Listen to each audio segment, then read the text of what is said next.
मतलब गोली वालों से डरना भी नहीं है? नहीं, बिल्कुल नहीं डरना है।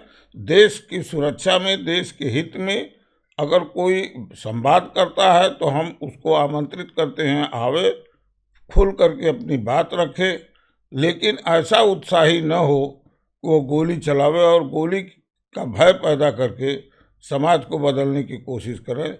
उस समय सरकार को चुनौती के रूप में इसको लेना चाहिए और उन गोली वालों को समाप्त कर देना चाहिए। विश्वनाथ प्रताप सिंह जब प्रधानमंत्री बने कांग्रेस को तोड़ करके, तो क्या चंद्रशेखर जी का उसमें योगदान था तोड़ने में? जैसा उन्होंने इंदिरा जी से कहा था, अगर मैं कांग्रेस को समाजवादी नहीं बना पाया तो कांग्रेस को तोड़ दूंगा। नहीं, कांग्रेस को तोड़ करके तो सरकार बीपी सिंह जी ने बनाई नहीं। मतलब कांग्रेस से अलग हुए वो? नहीं, बीपी सिंह जी ने, वो स्वयं वित्त मंत्री थे और देश के प्रधानमंत्री पर बोफोर्स का भ्रष्टाचार का आरोप लगाया। सारे विपक्ष के लोगों ने भ्रष्टाचार के मुद्दे पर बीपी सिंह का समर्थन किया और समर्थन के बल पर उनकी सरकार बनी। उस सरकार में चंद्रशेखर जी भी उनके साथ थे।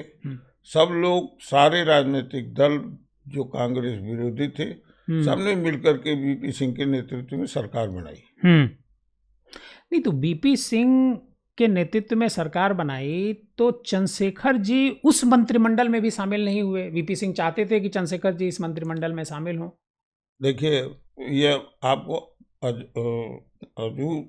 अजीब सी बात लगेगी कि चंद्रशेखर जी ने मंत्री छोड़िए, प्रधानमंत्री का पद भी कभी नहीं मांगा था।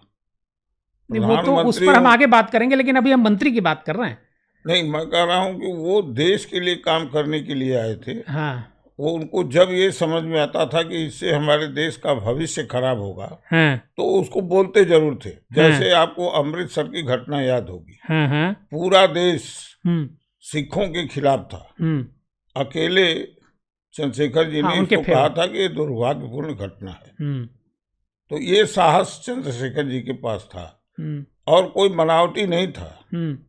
वो इसलिए था कि ये देश के लिए सिख भी किसी से कम महत्वपूर्ण नहीं है और सिखों के साथ जो बर्ताव हो रहा है वो न्याय संगत नहीं है।